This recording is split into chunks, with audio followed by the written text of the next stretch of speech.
مادة التاريخ.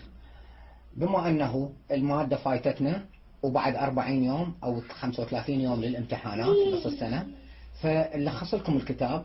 بما أنه أول ما نبدي هذول قبل 400 سنة كانت محتلين كل هذول. بسنة 1922 هذول طلعوا هذول من كل هذول. وراها هذول وعدوا هذول ينطوهم قاع هذول. طبق هذا سنة 1048 اللي هو اسمه الوعد بالفور. بعد هذول ما كفوهم بس قاع هذول، احتلوا هم هذول سنة 1967. بعدها هذول طلعوا هذول من هذول. وراها هذول انطوا سلاح هذول على مود يحتلون هذول.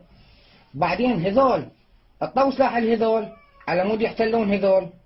بعدها هذول احتلوا هذول. هاي خلص الكتاب.